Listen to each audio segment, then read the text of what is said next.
Good morning आमार प्रिय परिवारेर सदस्यरा सकाल सकाल घुम थेके उठेई एक कप दूध रेडी करछि। माने सकाल सकाल आमी किन्तु आर चा खाबो ना। आजके प्रत्येकदिन सेरकम चा खाई ना।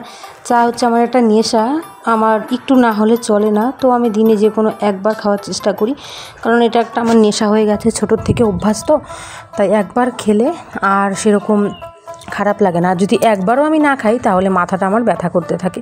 তো সকাল সকালে এক কাপ দুধ নিয়ে নিলাম। তো ভাবছি দুধটা কী দিয়ে খাবো। তারপর মনে পড়লো যে ঘরে তো একটু হরলিক্স রয়েছে, হরলিক্সটা গুলিয়ে দুধটা খেয়ে নিই। আর তোমাদের দাদা ভাই মানে আমার বর কিন্তু কেশর অর্ডার দিয়েছিল। তো কেশরও কিন্তু মাঝে মধ্যে খাচ্ছি, মাঝে মধ্যে বলতে প্রত্যেক দিন একবার করে কেশর খাচ্ছি। সকালবেলা কেশর, না হলে রাত্রিবেলা কেশর, এরকমভাবে কিন্তু একবার করা কেশর খাওয়া আমার হচ্ছে। আর মাঝে মধ্যে হরলিক্সটাও খাচ্ছি, কারণ সব সময় একটা জিনিস খেতে খেতে দেখবে ভালো লাগে না। আর এদিকে হরলিক্সটা গুলিয়ে নিলাম, গুলিয়ে নিয়ে ঝটপট করে খাবো এর জন্য।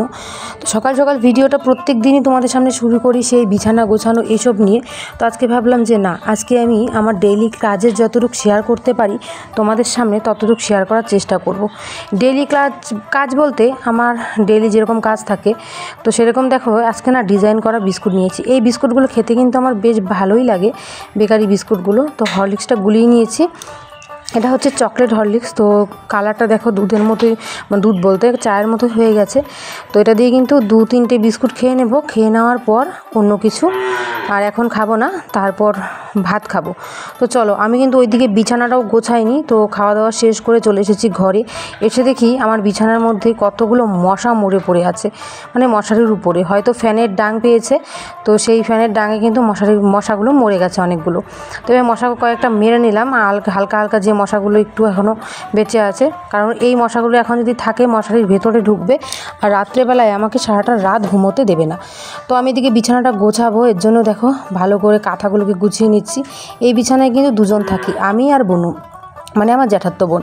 তো দুজন থাকি, তাই দুটো কাঁথা, দুজনের দুটো কাঁথা। আর মাঝখানে কিন্তু আমাদের দুটো করে বালিশ থাকে, কারণ ও কিছুদিন না আমার পেটের মধ্যে পা তুলে দিয়েছিল, আমার খুব প্রবলেম হতো। তোর জন্য মাঝখানে এখন দুটো বালিশ আর সাইডে একটা কুল বালিশ। তো এখন আমার ঘুমোতে অনেকটাই অসুবিধে হয়, বাঁ পাশেও ঘুমোতে পারি না ঠিকঠাক করে, ডান পাশেও ঠিকঠাক করে ঘুমোতে পারি না, প্রচুর অসুবিধা হয়। এদিকে বিছানাটাকে ঠিকঠাক করে টান করে গুছিয়ে নিচ্ছি। আমি কিন্তু প্রত্যেক দিন বিছানার কভার পাল্টাই না, বিছানার বেড কভার, যেটাকে অনেকে বেডশিটও বলো, আমরা বেড কভার বলি। তো সেটা পাল্টাই না। আজকে ভাবলাম যে না, আজকে আর ধুবো না। আর বাইরেও তো বৃষ্টির মধ্যে এসব ধুলে শুকোবেও না, ভালোও লাগবে না শুকোলে।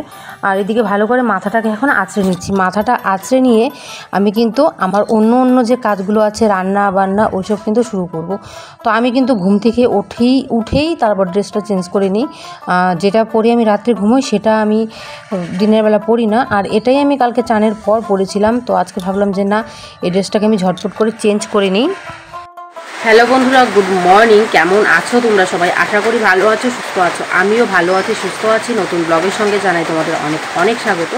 আজকের ব্লগটা একদম মানে ঘুম থেকে উঠেই আমি তোমাদের সামনে শুরু করে দিচ্ছি। ঘুম থেকে উঠেই ব্রাশ করে চা খাওয়া থেকে আমি তোমাদের সাথে ব্লগটা শুরু করে দিয়েছি। একজন আমাকে কমেন্টে বলেছে, দিদিভাই তোমার সকাল থেকে রাত্রে শোয়া অবধি দেখতে চাই। তো অবশ্যই আমি যতটুকু পারবো শেয়ার করবো। সব সময় না এই অবস্থাতে ভালোও লাগে না ভিডিও করতে, কখনো কখনো মনে হয় যে বাদ দেই, আজকে এতটুকুই থাক। মানে মাঝে মাঝে একটু রেস্ট নিতে ইচ্ছে করে সারাদিনের মধ্যে। তো চেষ্টা করব যতটুকু পারি তোমাদের সামনে দেখানোর, যে সারাদিন আমি কী করি না করি, আমার কাজ বাজ সব কিছু শেয়ার করার চেষ্টা করব। ঘুম থেকে উঠে সব কিছু হাতের কাজগুলো করে চাটা খেয়ে, হাতের কাজ বলতে বিছানাপত্র গুছিয়ে আগে চা খেয়েছি, হরলিক্স খেয়েছি। তারপর আমি বিছানাপত্রগুলো গুছিয়ে ঘর দোরগুলো পরিষ্কার করে চলে এসেছি রান্নাঘরে। এসেই বসিয়ে দিয়েছি এপাশে আমি ভাত, মানে প্রথমে ভাতের জলটা বসিয়ে দিয়েছি, কারণ আমি যদি এখন ভাত না বসাই তাহলে আমার অনেকটা পরিমাণ দেরি হয়ে যাবে। তো তাই আমি এদিকে কিন্তু ভাত বসিয়ে দিয়েছি, শুধু জলটা গরম হলে আমি চাল দিয়ে দেবো। আর আজকে আমার ইচ্ছে করছে যে একটু কম পরিমাণ চাল দেবো, মানে এই 3 পোয়া 1 কেজির মতো চাল দেবো, আর বেশি দেবো না। যদি একটু বেশি চাল দিই তাহলে রাতের জন্য ভাত থেকে যায়। তো রাতের বেলা আমার না একটু পোলাও খেতে ইচ্ছে করছিল কালকে। তো ভাবলাম যে কালকে তো আর হলো না, কালকে চালটা বেশি দিয়েছিলাম, আজকে একটু পোলাও খেয়ে নেব। তো তাই কিন্তু আজকে অল্প একটু চাল দেবো। আর কী রান্না করব না করব আমি কিন্তু কিচ্ছু জানি না, এখনও বলতে পারি না। কালকের মাছ আছে কয়েকটা, এখন মাছ দিয়ে কী করি বলাই যায় না।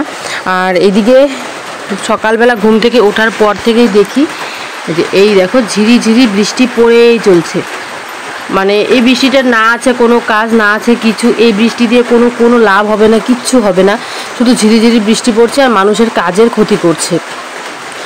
আজকে মিস্ত্রি আসার কথা ছিল, তো মিস্ত্রিও আসলো না জেঠিদের ঘরে। তো অনেকেই আমাকে কমেন্টে বলেছো যে ওই মিস্ত্রিগুলো কাদের ঘর হচ্ছে। আমার ছোট জেঠুর ঘর হচ্ছে, আমাদের দুটো বাড়ি এক জায়গায়, মানে জেঠুদের ঘর ওইগুলো, ওই যে এটা আর এদিকে রান্নাঘরটা হচ্ছে জেঠুদের, আর আমাদের দুটো ঘর। তো এখানে কিন্তু আমাদের টোটালি আমাদের 3টে ঘর, ও আমাদের টোটালি 5টা ঘর আছে বাড়িতে। সব মিলিয়ে কিন্তু আমাদের বাড়িতে 5টা ঘর আছে। তো এদিকে কিন্তু আমাদের মানে বাড়িটা সব থেকে বড় এই এরিয়াটার মধ্যে, এই গ্রামটার মধ্যে এত বড়ই বাড়ি আমাদের। ওদেরও যা আমাদেরও তো তাই, মানে ওদের ঘরে মিস্ত্রি এলে মাঝে মধ্যে রান্না টান্না করে দেই, জেঠি যখন ব্যস্ত থাকে একটু কাজ টাজ করে দেই। তো আজকে বৃষ্টি পড়ছে, মিস্ত্রিকে ফোন করা হলো, মিস্ত্রি বলছে আসবে না, কারণ এই বৃষ্টির মধ্যে তারা কাজ করতেও যাবে না। 4 দিন হয়ে গেল মিস্ত্রি আসে না, মিস্ত্রির বোন নাকি বিষ খেয়েছে, ওর জন্য আসে না। এখন কী করা যাবে বলো, আর এই বৃষ্টিটা কোনো কাজেরই না।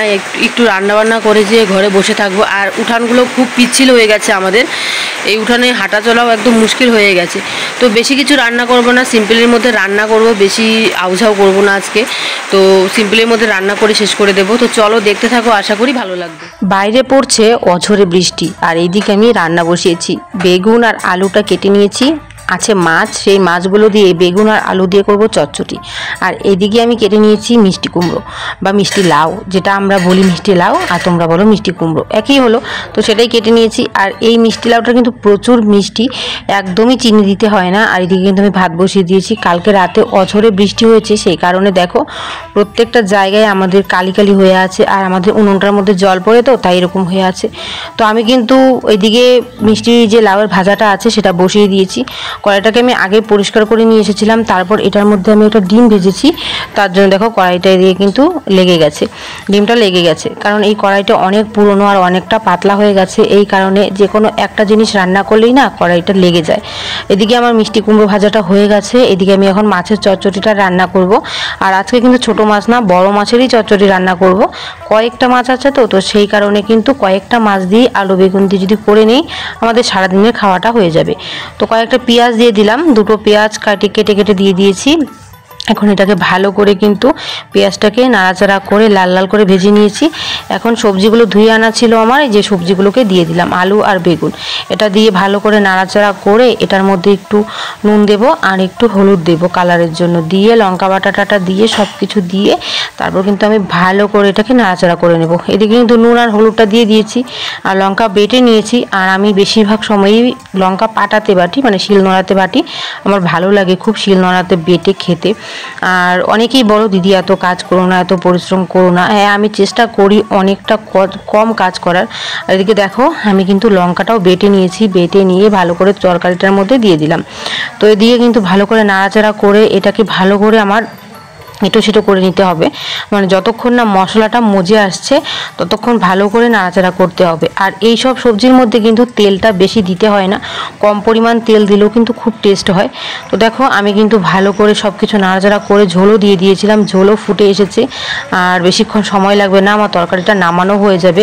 এদিকে আমি মাছও দিয়ে দিয়েছি, বড় বড় মাছ যেগুলো ছিল ঘরে, তো এগুলো দিয়ে দিয়েছি। দিয়ে ভালো করে নাড়াচাড়া করে এটার মধ্যে অল্প একটু গরম মশলা দিয়ে কিন্তু আমি নামিয়ে নেব, গরম মশলা দিয়ে নামিয়ে নেব। তো তার আগে চেক করলাম যে আলুটা সেদ্ধ হয়ে গেছে নাকি। আলুটা যেভাবে আমি কেটেছিলাম দেখলাম যে না, সেদ্ধ হয়ে গেছে। না, আমার প্রায় কমপ্লিট হয়ে গেছে। জানো খুব অধৈর্য লাগছে, মানে অসহ্য একটা যন্ত্রণা লাগছে। কেমন সকালে ঘুম থেকে উঠে দেখি কারেন্টটা আছে, এখন বৃষ্টিও নেই, সেই টিপটাপ টিপটাপ বৃষ্টি পড়ছে, এই বৃষ্টিতে কারেন্টটা চলে গেছে। ভাবলে আরও শরীরটা রাগ উঠছে, কারণ রান্নাঘরটা আমাদের দেখা যায় না, বাইরেরটা একটু মানে বাইরের দিকটা তো সেরকম আলো নেই, দেখো বাইরের দিকটাও কেমন একটু অন্ধকার অন্ধকার, তো সেরকম রান্নাঘরটা তো বেশি দেখা যায় না। আর এই অন্ধকারের মধ্যে রান্না মানে করতে করতে আমার অধৈর্য লেগে যাচ্ছে। এখন না দেখতে পাচ্ছি ঠিক মতো তরকারির কালারটা কেমন হয়েছে, না দেখতে পাচ্ছি ঠিক মতো যে হলুদটা দিয়েছিলাম কি না সেটাও দেখতে পাচ্ছি না, এরকম অবস্থা, মানে অধৈর্য একটা লাগছে। এই সময় যে কি করব, মানে রাগ উঠে যাচ্ছে আমার, জানো কি করবো বলো তো। কারেন্টটা নেই না, সেরকম জোরে বৃষ্টি দিয়েছে, হালকা টিপটাপ বৃষ্টি, কারেন্টটা থাকাই যায়, এরকমই হচ্ছে আমাদের এদিকে। মানে কারেন্টের তারা যদি এক ফোঁটা বৃষ্টি পড়ে সেটাই চলে যায়, মানে কারেন্টটাই চলে যায়, 1-1.5 ঘন্টার নামে চলে যায়। আর যদি আসে 1 ঘন্টার জন্য আসবে, তারপর সারাদিন গায়েব, এরকম অবস্থা। মানে আমাদের গ্রামের সবাই অধৈর্য হয়ে যাচ্ছে। আর যতই বৃষ্টি হোক প্রচণ্ড গরম চালিয়েছে, এতই গরম যে থাকাই যায় না ঘরের ভিতরে। রাত্রেবেলা করে আরও বেশি বেশি করে গরম লাগে, অধৈর্য ভাব লাগছে। তো আমার তো রান্না হয়ে গেছে, মিষ্টি কুমড়োর ভাজা করেছি। আর এদিকে অল্প কয়েকটা মাছ ছিল, তো বেশি ছিল না, অল্প কয়েকটা মাছ ছিল। তো আলু আর বেগুন দিয়ে এই বড় বড় মাছগুলোকে হালকা করে চটচটি করে রেখেছি। আর সব কিছুই আজকে সিমসাম রান্না করেছি, দুটোই রান্না। তোমাদের বললাম যে রাত্রে আমার একটু পোলাও খেতে ইচ্ছে করছে, তো দেখি যদি পোলাও আনি, চালটা আনি, তাহলে মাকে বলবো রাত্রেবেলা একটু পোলাও করতে, আর পনির নিয়ে আসবো, তো পনিরের কষা করব, এটাই খাওয়া হবে রাত্রেবেলায়। তো চলো দেখতে থাকো আমার সারাদিনের কাজ বাজ, আমি তোমাদের সাথে সব দেখাবো। আর রান্না টান্না করে বাসনপত্র আমি কিচ্ছু মাজবো না, কারণ বাইরের দিকটা প্রচণ্ড পিচ্ছিল, উঠানটা আমাদের পিচ্ছিল, দুবার পিচ্ছিল খেয়েছি আমি, জানো, দুবার পিচ্ছিল খেয়ে ফেলেছি। মানে এতটাই পিচ্ছিল হয়ে গেছে, প্রত্যেক দিন বৃষ্টি বৃষ্টি বৃষ্টি, রোদও ওঠে না, পুরো উঠানের অবস্থা শেষ। এমন যে আমার বের হতেই হবে, ঘরে সারাদিন ঘরে থাকলেও চলে না, বেরটা হতেই হবে। এই যে রান্নাবান্না, এই মনে করো রান্নাবান্নাটাও বাদ দাও, মা করলো, বা বাথরুম যাওয়া, সেটাও তো আমাদের বাইরে, বাড়ি থেকে কতটা দূর, তো সেখানে যাওয়া আমার পিচ্ছিল, মানে খেতে খেতে মনে হয় আমার অবস্থা শেষ হয়ে যাবে। কিন্তু ভাগ্যটা ভালো, আমি পড়ে যাইনি, আমার খুব ভয় করছিল জানো, যদি পড়ে যেতাম। অনেকেই বলে এই টাইমে পড়ে গেলে নাকি অনেক রিস্ক, অনেক কিছু, অনেক সাবধানে হাঁটা চলা, অনেক সাবধানে করি। তো চলো, আমারও না প্রচণ্ড খিদে পেয়ে গেছে। বাবা সকাল সকাল ছাতু খেয়ে নিয়েছে, ভুট্টা দিয়ে ছাতু করেছে, কাঁঠালের রস দিয়ে ভুট্টা দিয়ে ছাতু খেয়েছে। আর আমি সকাল সকাল দুটো কলা খেলাম। আবার এই তো মানে হরলিক্স খেয়েছিলাম, হরলিক্স খাওয়ার পর বিস্কিট খেয়েছিলাম, তারপর মা দুটো কলা দিল, কলা খেলাম। আর মা ওই ঘরে গেছে, এখনই ডাক দিব, বলবো যে চলো ভাত খেয়ে দিলাম। আমারও খিদে পেয়ে গেছে এখন, মানে খুব খিদে পাইনি, অল্প স্বল্প খিদে পেয়েছে। আর এখন আগের থেকে ভাতের পরিমাণ হয়ে গেছে আমার এতটুকু, মানে কালকে রাত্রেবেলা যে ভাতগুলো নিয়েছি ফেলে দিয়েছি, খেতেই পারিনি। আর এখনও এই যে এতটুকু নেবো, ফেলে দেবো কিছুটা, মানে খেতেই পারি না আমি। আমার যেন ভাত দেখলেই পেটটা ভরে আসার, আগের থেকেও পেটটা না ভরা ভরা, সবসময় মনে হয় পেটটা ভরা ভরা, এরকম কেন লাগছে আমি বুঝতে পারছি না।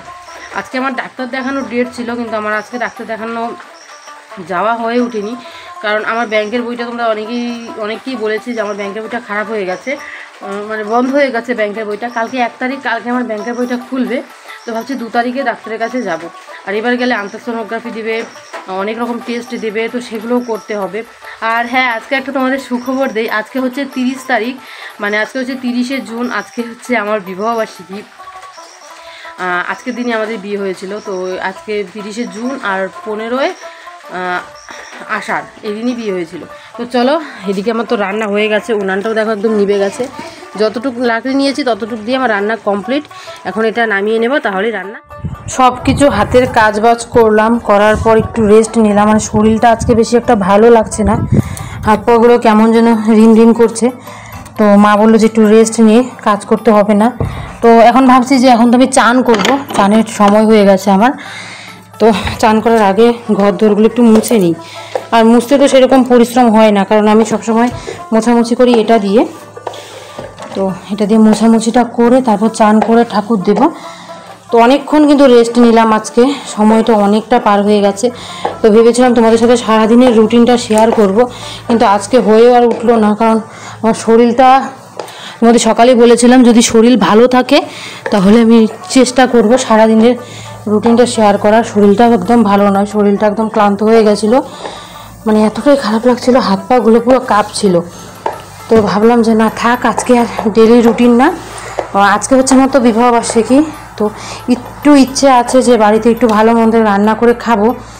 বিবাহবার্ষিকী করার খুব ইচ্ছে ছিল, বর যদি বাড়িতে থাকতো তাহলে এবার করতাম।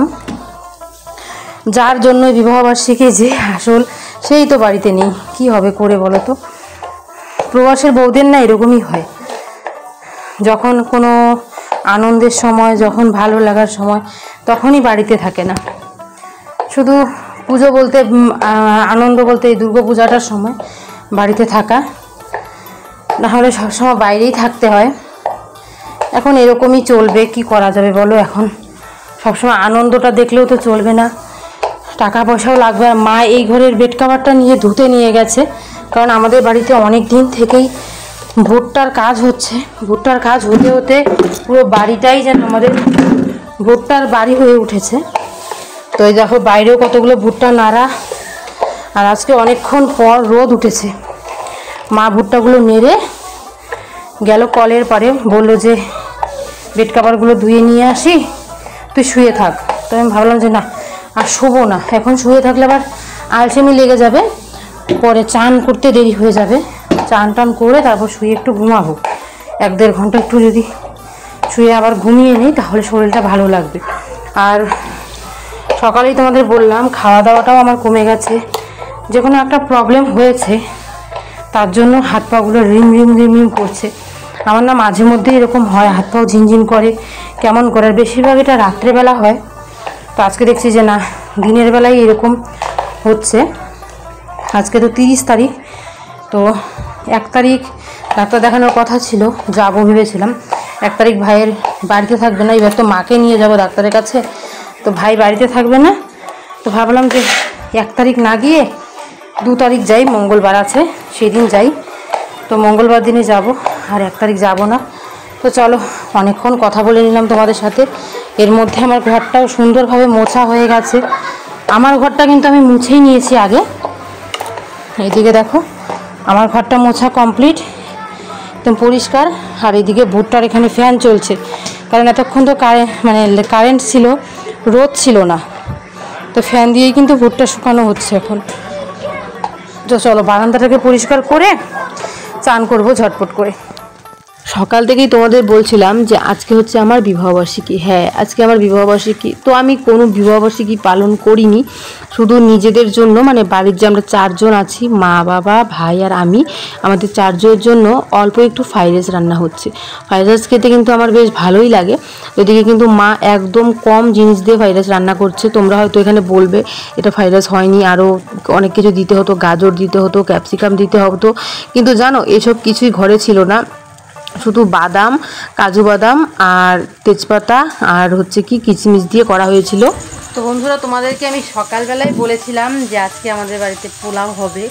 তো পোলাওয়ের কারণ দুটো আছে, একটা হচ্ছে আজকে হচ্ছে 30 তারিখ আমার বিবাহবার্ষিকী, এটাও একটা কারণ। 2 নম্বর হচ্ছে আমার খুব খেতে ইচ্ছে করছিল, তো অল্প করে চাল এনেছি। শুধু আমরা বাড়ির 4 জন খাবো, মানে বাবা মা ভাই আর আমি 4 জন খাবো। বোন খায় না, বোন না, এটাকে চাইনিজ ভাত বলে, মানে বলে কি বিদেশি ভাত আমি খাই না, তো খায় না, তাই ও চলে গেছে ওদের ঘরে ভাত খেতে। বড় বোনও যে খায় না, বড় বোনও অল্প খাবে, বেশি একটা খায় না, পেট ভরে সেরকম খায় না। তো আমার তো ভীষণ প্রিয় জিনিসটা, ভালো লাগে খেতে, তো তাই মাকে বললাম যে তুমি রান্না করো। তো মা কিন্তু যেদিকে পোলাও করছে দেখো, আর আমার মার হাতের পোলাও মানে সত্যি খুব টেস্টি হয়, একদম মিষ্টি টিষ্টি সব কিছুতেই একদম খুব সুন্দর হয়। আর পোলাওয়ের মধ্যে দেখবে মিষ্টিটা যদি ঠিকঠাক না হয় তাহলে কিন্তু পোলাও খেতে ভালো লাগে না। ও সরি, আমি বারবার পোলাওয়ের কথা বলছি তোমাদের, এটাই ভুলে গেছি, পোলাও না fried rice, fried rice, fried rice ভুলে গেছি, ফ্রাইড রাইস ভুলে গেছি আমি, মানে এরকম অবস্থা, শুধু পোলাও পোলাও বলে যাচ্ছি। তো ফ্রাইড রাইস রান্না হচ্ছে ঘরে, আমার কাছে খুব ভালো লাগে খেতে, পোলাওটাও ভালো লাগে কিন্তু ফ্রাইড রাইসটা বেশি ভালো লাগে। তো দেখো মা কিন্তু আবার এদিকে চেক করছে মিষ্টিটা, না একা একা চেক করছে। চলো আমিও একটু চেক করি। এই যে হচ্ছে আমাদের ফ্রাইড রাইস,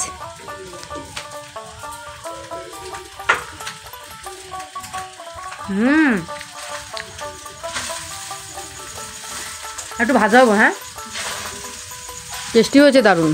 আর একটু ভাজা হবে তাহলেই হয়ে যাবে। তো চলো, আমার তো ভীষণ লোভ লাগছে, আর কারা কারা খাবে চলে আসো খেতে আমাদের বাড়িতে। আর আজকে তো আমার বিবাহবার্ষিকী, তোমরা জানোই, আজকে 30 তারিখ, আজকের দিনে আমাদের বিয়ে হয়েছিল। চলো পরে কথা বলছি। আমার বিয়ের অনেক কিছু স্মৃতি আমার এখনও মনে পড়ে, জানো সেগুলো হচ্ছে যে আমি যখন আমার বরের সঙ্গে পালিয়ে গেছিলাম, পালিয়ে যাওয়ার পর আমার বাড়ি থেকে আমাদের জন্য কেস করতে চেয়েছিল, মানে থানা পুলিশ করতে চেয়েছিল। তো অনেক কিছু পার হয়ে কিন্তু আমরা দুজনে এক আছি এখনও। সারা জীবন চাই এভাবে যেন আমরা এক থাকতে পারি, এভাবে যেন দুজনে পাশাপাশি থাকতে পারি, বিপদে আপদে সবসময় যেন দুজন দুজনের পাশাপাশি থাকতে পারি। আর কিছুই চাই না, কারণ দেখো আমার বর কিন্তু বয়স কম ছিল, আমারও সেরকম বয়স বেশি ছিল না, মানে আমার বরের বয়স ছিল তখন 23 বছর, আর আমার বয়স ছিল তখন 22 না সরি, আমার 20 বছর ছিল।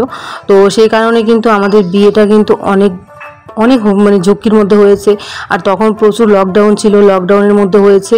তো এইসব নিয়ে কিন্তু বাড়িতে সত্যি থানা পুলিশ হয়ে গেছিলো, আর কেসও করা হয়ে গেছিলো। তো তারপর সব মিটিয়ে সিটিয়ে 1 মাস পর আমরা সবাই একসাথে মিল হয়েছিলাম। এদিকে দেখো মা আর ভাইও কিন্তু ফ্রাইড রাইস খেতে বসে গেছে। আজকে ফ্রাইড রাইসের সাথে কিচ্ছু নেই, দুপুরের একটু সবজি ছিল আর পাঁপড় ভাজা ছিল। বাবাও কিন্তু এপাশে খাচ্ছে, আর আমি এখন নিচে বসে খেতে পারি না, তাই আমিও কিন্তু বাবার সাথে ডাইনিংয়ে বসে খাচ্ছি। একটা কথা বলি তোমাদের হয়তো হাসি পাবে। তো অনেকেই দেখি ডাইনিংয়ে খেতে অনেকটা ভালোবাসে, আর আমি না একদমই ডাইনিং টেবিলে খেতে ভালোবাসি না।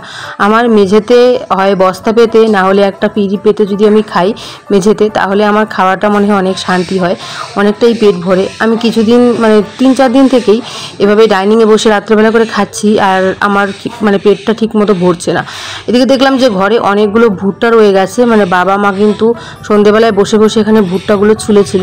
তো আমি ভাবলাম যে মা গরু তুলছে ওইদিকে, ওই যে লাইট দেখতে পাচ্ছ আমরা দরজার ওপাশে, তো মা কিন্তু গরু তুলছে রাত্রেবেলা। আর আমি ভাবলাম যে আমার তো এখন ঘুম পাচ্ছে না, তো আমি এইদিকে ভুট্টাগুলোকে ভালো করে বস্তায় বস্তায় ঢুকিয়ে ঘরটাকে পরিষ্কার করে নিই, নাহলে তো মারই করতে হবে। তো আমি এটাই করব, এখন ঘরটাকে পরিষ্কার করব। বিছানার মধ্যেই বাবা কাজ করে, মানে বিছানার মধ্যেই কিন্তু ভুট্টাগুলো চলে, কারণ আমার বাবা এখন নামানামি করতে পারে না বেশি, আর বিছানায় বসে বসে টিভিও দেখা হয়, এদিকে কিন্তু ভুট্টাও ছোলা হয়। এটা কিন্তু আমাদের টিভির ঘর, আগে আমরা এই ঘরটাতেই থাকতাম, এই ঘরটাই আমাদের বসস্থান ছিল। আর যখন বেশি করে তুফান আসতো বর্ষাকালের দিনে, কালবৈশাখী ঝড় হতো, তখন কিন্তু ঘরটা প্রচুর নড়তো, আর তার জন্যই কিন্তু আমরা খুব ভয় পেতাম। তো আমরা বিছানার নিচে ঢুকে পড়তাম, খুব ভয় লাগতো সেই টাইমটাতে। তো এই কারণে কিন্তু আমাদের ওই যে পাকা ঘরটা দেখছো ওটা করা হয়েছে। এখন থেকে আমরা ওই ঘরটাতেই থাকি। এই ঘরটা আমাদের টিভি থাকে, আমাদের টিভিটা আর পাকা করে নেওয়া হয় না, কারণ ভাই পড়াশোনা করে, ভাইয়ের পড়াশোনার অনেকটা অসুবিধা হয়ে যায়, তাই কিন্তু আর ওই ঘরটাতে আমাদের টিভি নেওয়া হয় না। এই ঘরটাতেই টিভি থাকে, সব কিছু থাকে।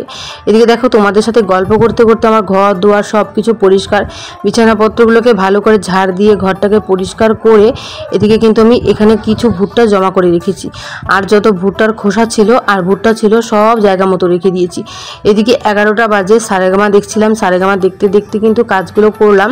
এদিকে ভুট্টার খোসাগুলো জমা করেছি, আর এদিকে যে নতুন নতুন ভুট্টা যেগুলো হয়েছে সেগুলোকে এদিকে জমা করে রেখে দিয়েছি।